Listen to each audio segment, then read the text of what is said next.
back to another episode of Her Story Untold Studios. I'm your host, Tanir, and I'm so excited to have my guest here with us today. Allow her to introduce herself, tell us where she's from, and give us a little background. Hi, Tanir. Thank you so much for having me on. My name is Aicila, and I have a consulting business called Vicarion, and then a podcast called Business as Unusual. And I met you through Threads, which is becoming one of my new favorite apps. Yes. I live in the lovely state of Colorado, where it's no longer 90 degrees, which is the best. I was melting like a popsicle there. And my background is varied. I worked for many years in the nonprofit sector, and then I went into consulting and for small businesses and entrepreneurs and thought leaders in 2013, and some nonprofits as well. And that's sort of I think the story that we'll tell a little bit more about. Is there anything else that you would like me to mention, or? Sure. Have any way that we can connect with you? Oh, yeah, absolutely. I'm Vicarion, Bicurean, on most social media platforms: Threads, Instagram, TikTok, Facebook, YouTube, at Vicarion on YouTube. And then I have a website, bicurean.com. Okay, great. What do you want to talk about today? Well, so, the thing that's been up for me, and it's not quite the same personal story that I was assuming, but I thought this might be an interesting thing for people to consider, which is that coming into the business realm, both as someone who cares about people and the planet, and also from working in the nonprofit or impact sector, I really had a different perspective on business. And at first I was very anti-business, which I want to say that with a caveat, which is it wasn't really business I was anti-exploitation. And I believed that business had to be exploitive because of the things that I saw happening in the world around me. And I realized that was ignorant, that actually there are lots of businesses that run in harmony with the people that they work with, their vendors, their employees, with their community, with the planet. And this idea that in order to be successful, you have to be compartmentalized away from your humanness is a false narrative. And right. While it's a narrative that people have bought into and they've been, I would say, conditioned to believe, it's not really the way things are for most of us, actually. Especially the more, that's part of why, I was talking about my podcast earlier with you before we started. One of the reasons I love about it is I have guests every week who are equally committed in some fashion to creating business that's in the context of a world that works for everybody. And so I feel strongly that we need to reclaim that narrative as people, to say, no, that's not real. Profit does not equal cruelty. And also I could say that today in this really strong way, but it did take me a long time to overcome my own assumptions and my own sort of, I don't want to say shame, but like self-judgment that I wasn't that like profit focused in that way. Obviously I want to have enough money to pay my bills and occasionally do something that's, for myself, or a little bit of a treat. I want to be able to take care of my dog, right? But other than that, I want enough. And I don't, this idea of constantly more is not ever really appealed to me. That's not where my ambition lies. My ambition lies in building a strong community and creating something that's real, that's self-fulfilling. And that's an ambition that is not always, I think, honored. And so overcoming that judgment and forging my way to find success outside of that norm has taken a lot of false starts and a lot of trying things out, see what works, and trying to find the right way to sell my products. Even like I had a lot of hesitancy. Like I know I offer value to the people that I work with, and I hesitated for a long time to receive any resources for it because I was like, oh, that's bad, but it's not bad. That's commerce. Commerce is fine. It's when you're doing it in this other way, and I think it's good to be reflective. We live in such a that's the word I don't want to say. Our society doesn't prioritize our humanness and our full expression. So I think it can be important to reevaluate how you're defining success so you don't lose your way. You got to keep staying on the path, because there's a lot of things that try to knock you into different places, in my observation and experience anyway. So, how did you start the journey on building a community?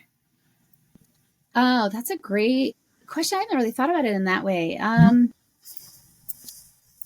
I mean, clumsily, I would say, really clumsily. I would sort of like you throw spaghetti out the wall. I went out and I just sort of went by feel. Like I would go to different networking events and I would talk to maybe one person because I felt aligned.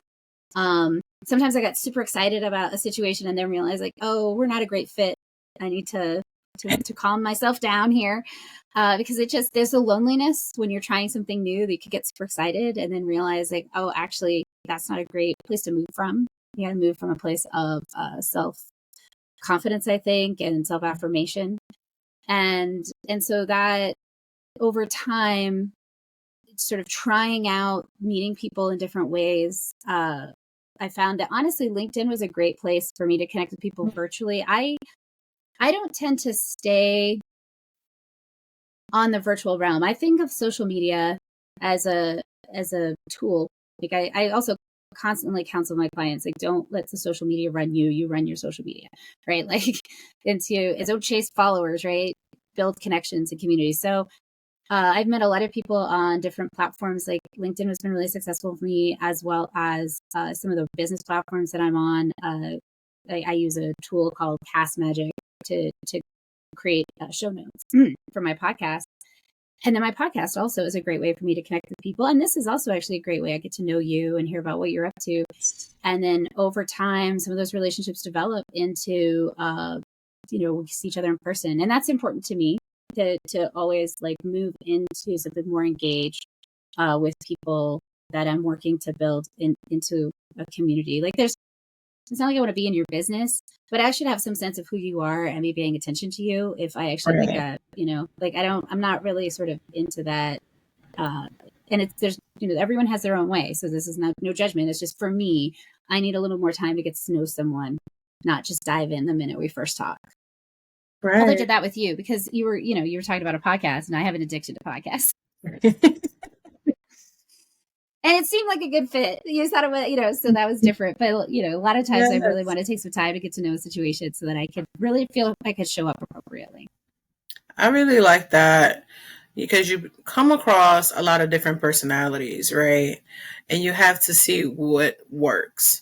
Being a podcaster and having guests on your platform, the personalities can be totally different, which is why I believe in having a one conversation.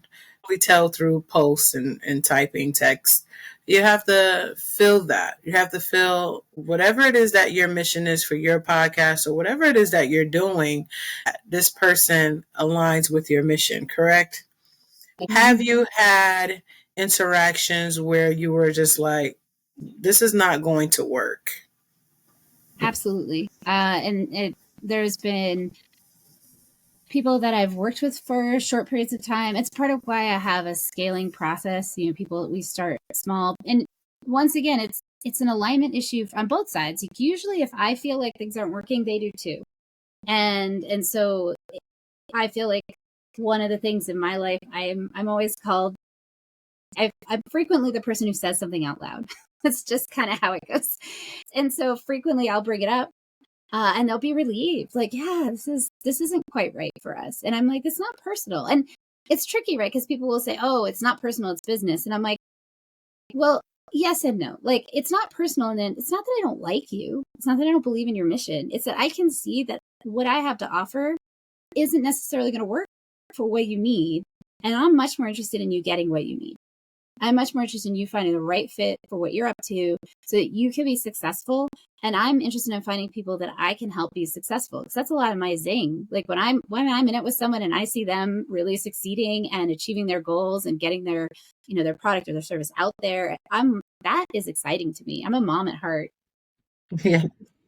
That feeling is just, I love that. And to get to do that with all of these different clients and people who work in these different industries, it feels like a gift. And I'm not for everybody, Right. both in terms of my personality, but also in terms of my skills. And so that's not personal. I mean, if somebody was like, I don't like you, I think you're a pain in the neck, that might be a little personal. But it's general. I don't think it's personal. It's like this, you have a goal for your business and you're looking for the right team.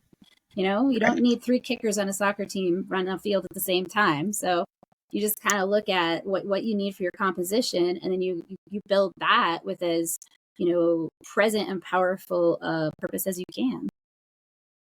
I like that.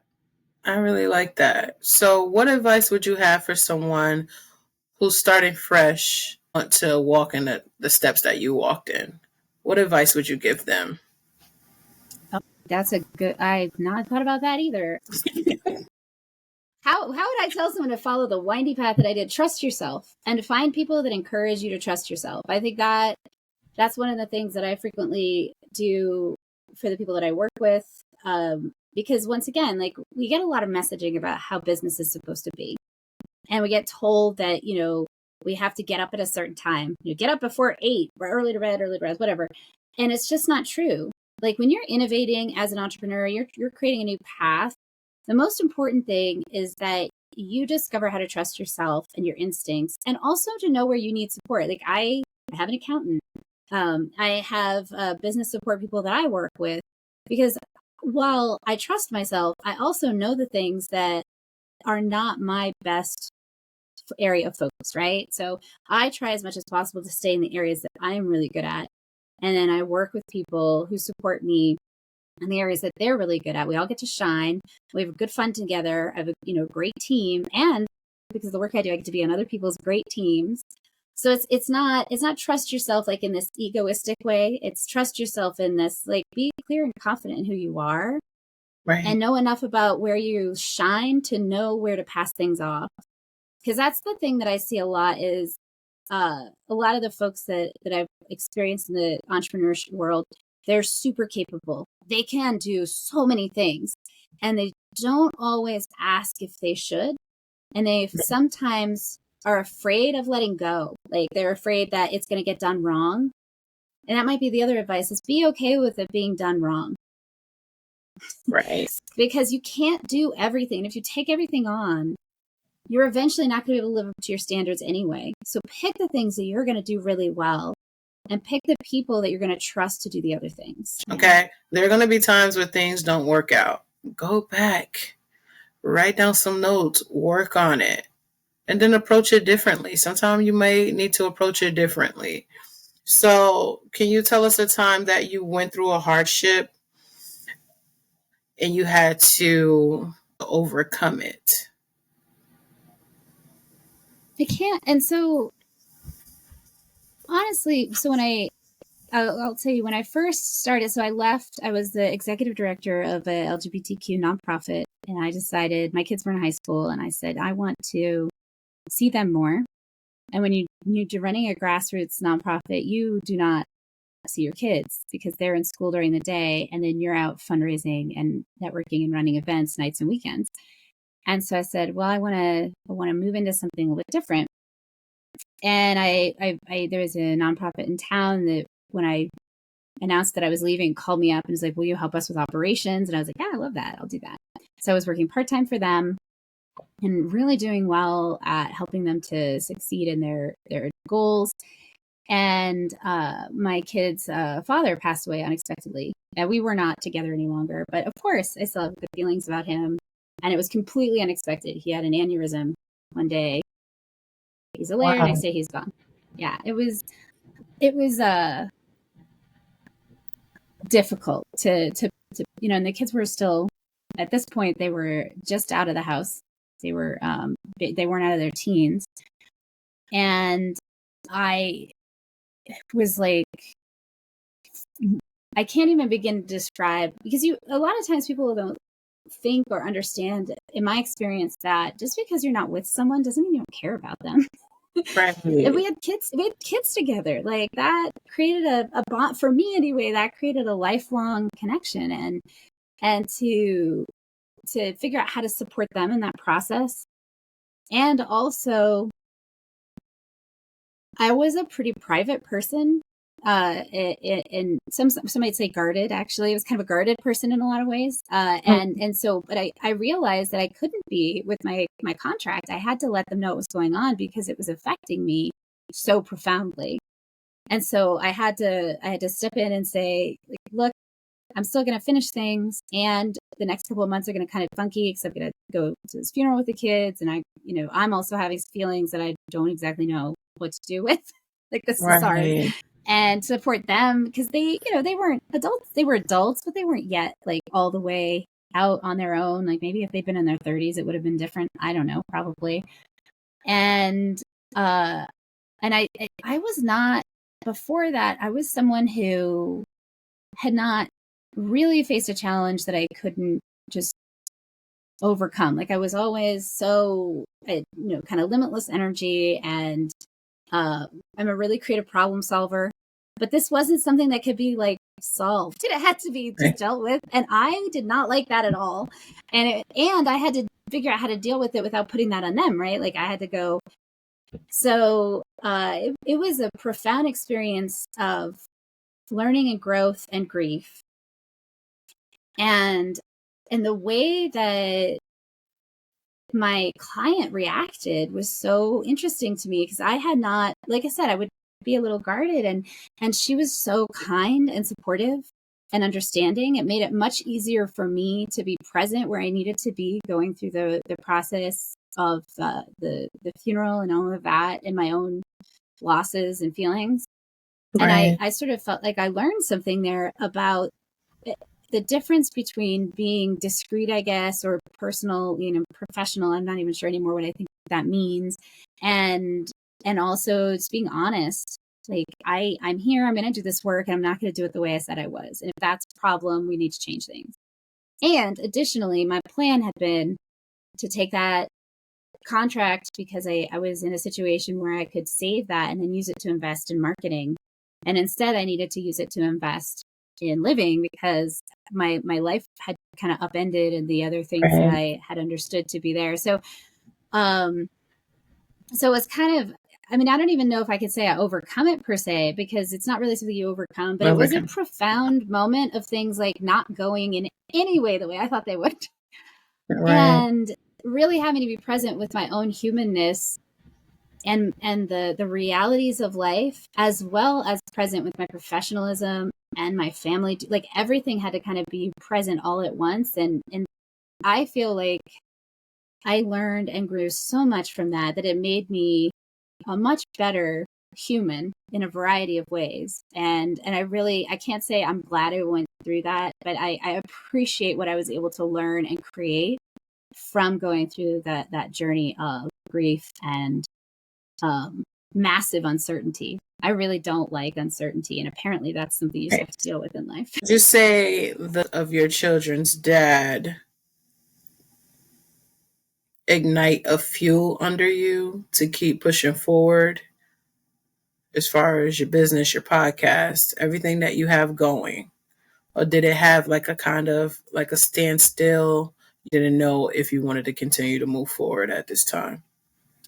Oh, no, I honestly, it was more, yes, I absolutely wanted to move forward. It didn't change my motivation, but I think it changed my capacity. It changed my ability to do this, because it forced me to get so much more present with my own limitations. And that has had a profound impact, because like I said before that, I've always just had so much energy, and I don't think I just didn't understand it when people would say, like, oh, I can't get up in the morning. I'm like, but why not? You just wake up and then you go. Like, I didn't have any of that understanding of what that experience was. Like, I've always had good health, or my health problems have been minimal. And I just had that the Energizer bunny, honestly, going on. And that was the first time I really hit something that stopped me in my tracks and made it clear to me, like, oh, you don't get some things, like, profoundly don't get some things. And I think that was helpful. I think it increased my ability to understand other people. Like, I think it added to my skill. Like, when I'm working with someone in a business situation and they're talking about that kind of challenge. Well, of course, I don't know what everyone's challenges are. You can't. Right.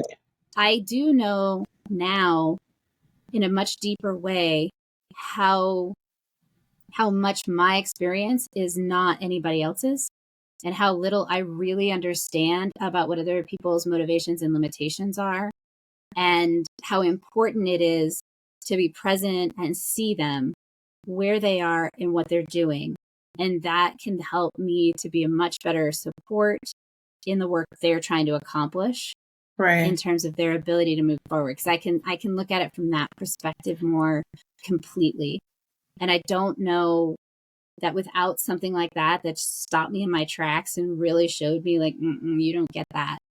I don't know that I would be able to be as effective as I am today. Is that helpful? I don't know. Like, Yes, okay. that was a loaded response. It shows what type of person you are, how far you have come. You know, a lot of people, when they're going through grief, some things it turns turn. You turn, you know, they're not motivated. They don't want to do anything anymore. And I agree with you 100% on you saying, what do you mean you can't get up and get started? Like, what's stopping you? You know, especially when it's people out there who have no limbs or may not be able to see, you know, and they're still motivated. So it's your excuse. Yeah. So that resonated with me. Moving forward, you say you feel like you're walking in your purpose now? Oh, yeah, absolutely. I feel so deeply aligned in being part of supporting people that are working to build things in a new way or approach things from a new perspective. And I love what I do. I love that I get to work in so many industries, that I get to work with so many people. I love my podcast and being able to listen to so many folks in what they're trying to achieve and accomplish and develop. And it's to circle back a little to what you said earlier, the more that I show up in this way, the more wonderful people come into my life. I have made so many real friends, not just internet friends, but like actual friends that I see in the real world sometimes, and that we really care about each other. And it's just a profound and beautiful experience. And I feel like the more that I lean into that, even though sometimes I feel a little silly because I'm like, why do I get to make this up? But apparently I guess I do. The more it feels right on. And that doesn't mean there aren't days that aren't hard. That doesn't mean there aren't days when I'm like,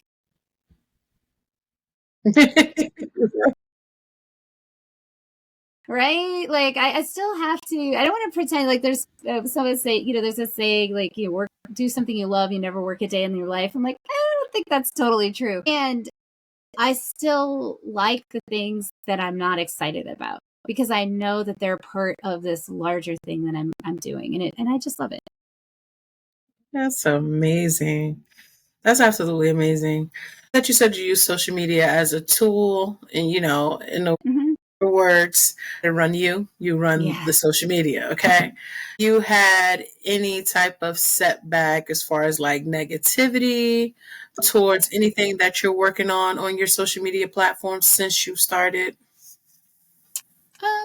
Sometimes it's I actually so Vicarion, my consulting business and my other podcast is about embracing the seeming contradictions and learning how to get past the reaction and the rhetoric, like learn how to be a whole person and not engage in sort of this thing. And so sometimes I will share things and it, you know, it gets a little spicy. Or I will try. I used to on old Twitter, I would experiment sometimes with like a hot topic, and I would hop into the thread and I would try to talk to people from a place of de-escalating. Like how does it work if you approach someone who's kind of up and hot? You have to be calm. Like if you're hot too, it's not going anywhere pretty. Right. You know, can I approach them? Can I have this conversation with them in a way that will de-escalate? And honestly, about 80% of the time I could. Like if I managed myself and actually just noted like, hey, I didn't say that. And, you know, so not a ton of negative. And sometimes, yeah, people pop in and they say, you know, I don't know. I just, to be really transparent, I just don't even worry about it. Like 90% of the time when I was running, I ran 2 LGBTQ nonprofits, and 90% of the time, the people that were screaming at me, they're doing it because they were hurting. They felt rejected. They felt scared. They felt sad. And while it was not appropriate for them to attack me or my staff, and I had 100% with my staff, like, no one abuses you. Like, that is not okay. And Right. that. And also, I can talk to people and in person de-escalate. And I have a lot of practice with that and say, like, I can see you're agitated, and how do we show up for you as a person? And still hold a line and say, you don't get to talk to me like that. I think that people sometimes lose track of the two things. And once again, you have to not be all up, right? Like, it can't be, you have to know when you're not able to do that, or you just make things worse. But especially in the capacity of the, when I had that role, it felt really important to me to show up in terms of like caring compassion for people that were suffering, because I could. It didn't trigger me, right? Right. And so, no, I wouldn't say I've had a lot of that with this. I assume, like, sometimes people are kind of blown away when I talk about building a business that isn't centered on profit, which isn't to say you don't want to make money, but your goal is actually this larger, they call it sustainability. You have to create a sustainable ecosystem for yourself, as well as be part of being in a sustainable engagement with the earth and other people.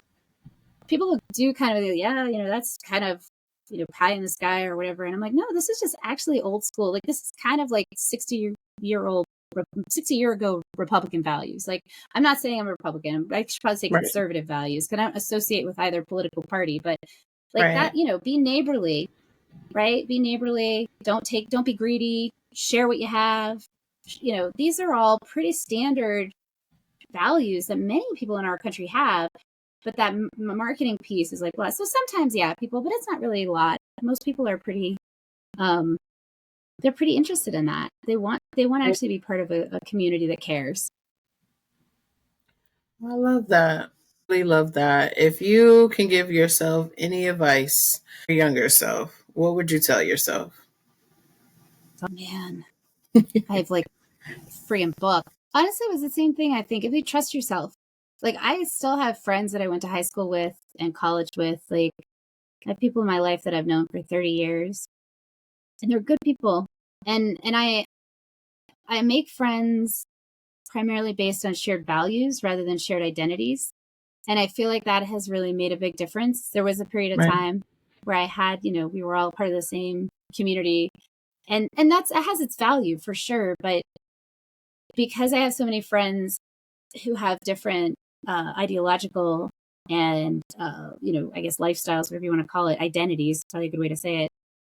I get a broad spectrum experience of how other people think and how they experience the world. And it allows me to be constantly learning and curious. So I think trust yourself and make friends based on values, not identities, because the identities thing gets a little volatile. And that caused a lot of hurt in the times that I did that. Right. We wrap this up, ladies and gentlemen. I want to say thank you to my guest for being here. I was super excited to interview you.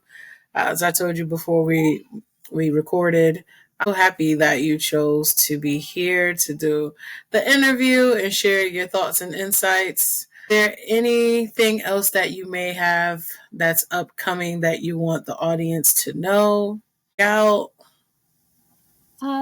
Yeah, check out my podcast. It comes out every week. If you like podcasts, you might not like every topic because I bounce around based on the industry, but my guests are very interesting, doing interesting things, and shoot me feedback if there's someone you think I should have on. I'm always curious to find people from different places and just expand that. Thank you so much for having me on. I really, really appreciate it. This has been delightful. Yes. You're welcome back anytime. Put that out there. We'll check out your podcast as well. I just learned that about you, that you are a podcaster, which is pretty cool. That being said, we're wrapping it up. If her story touched your heart, please take a moment to like, comment, share, and subscribe. Your support helps us bring more inspiring stories to light. And you never know who might need to hear a message today. Remember, every woman has a story worth telling, and your story matters too. Until next time, keep shining, keep believing, and keep telling your story. Talk to you soon. Bye.